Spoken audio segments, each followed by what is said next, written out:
سلامونه ملګرو، امید لرم خو روغ جوړ به وئ. تقریبا 5 میاشتې په راشوي په راشنار چې کوم دی هغه مسلسل محاصره کې دی.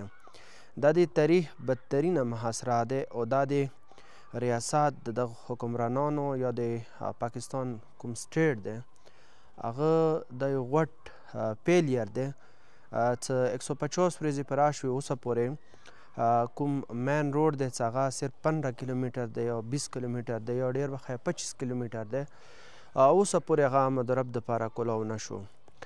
دس طرف ته موږ کوم افغانستان بډر دی هغه یا تقریبا 150 ورځې نه باندې او همداسې ټل پرچنار کوم مین روډ دی هغه یا باندې.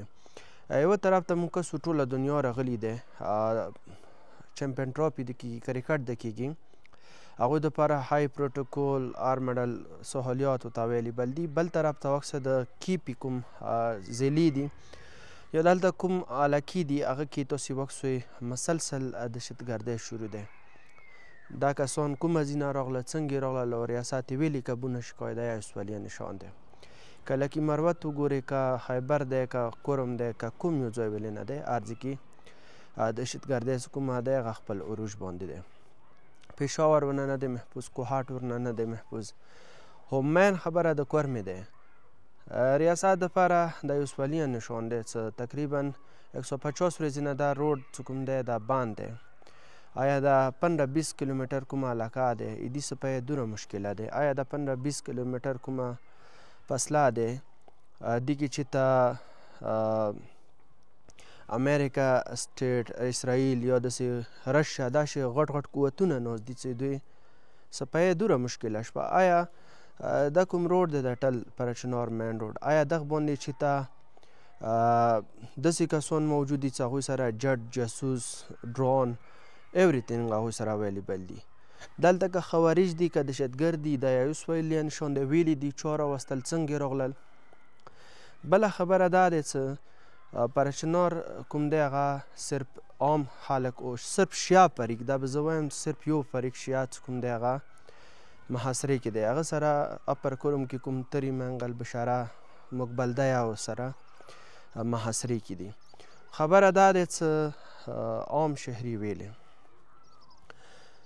5 میاشتونه تا ته مدرب کیږي. 5 میاشتونه تا ته هر مډل ته شیان رسي سبزی رسي چکن رسي غوښه رسي مخه رسي ایوریتینګ تا ته رسي.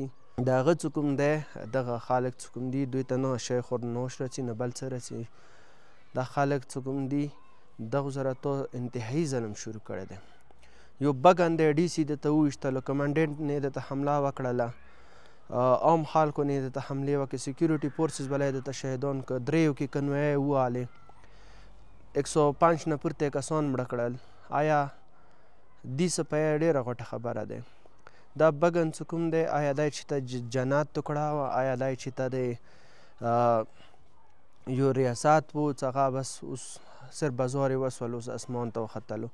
آیا دې کنټرول کوله ډېره مسله دی او دې د وجې کوم مسلې جوړې شوي دي 105 کسان مړه کړل 5 عربې خلکو ته نقصان ورکړلو. اوس یا د په 144 خلاف ورزي کوي سیکیورټي فورسز بله نه پرېږدوي ضلع انتظامیه والا نه پرېږدوي څه مډل ته خواښه یې هغه کوي. حکومت ته دوره بې باس شوی چې ته دغو کنټرول کوله ته دوره مسله دی. دا د ما خبرې نه دي دا د دغځي خلکو خبرې دي چې دا کوي. تا باندې یو سولیه نشان دی. موږ کوم دلته جرنیلان ناست دي ناینډې والا دی کور کمانډر دی دا نوره دي یا دلته کوم کمانډر ناست دی. آیا دې دپاره دا 15-20 کیلومیټر روډ محفوظوله دا ډېره غټه خبره دی. اعتماد چې کوم دی هغه د ورځ په ورځ ختمیږي. سیویلین سره ظلم کوي ازار به درته پڅیږي. سیویلین سره ظلم کوي خپله به ډوبېږي. عام خلکو سره غریب سره ظلم کوي تا ته به پېښېږي. نن څه دغه خلک چې کوم دي دا 5 میاشتونه محاصرې کې دي خو دا یا دوی باندې خدای یو لطف دی چې دا خلک ټرینډ شول. دا اوس روان یو کال ته وساتیا داسې محاصرې کې دا بس ورته منټلي تیار دي. خو بیا یې دوره ظلم په باوجود څه لیارې ده په باند کې اف آی آر یې د پاره چوکاټې کړلې جیلو ته د واچول. بیا دا ریاست پرېږدولی دی، نه یې دغه ریاست جنډا پرېږدولي دی، نه حکومت ته توته مخې ته راوتی دی. حکومت ریډ دی هم مني، حکومت دی هم مني، ریاست دی هم مني، شنه جنډا دی هم مني.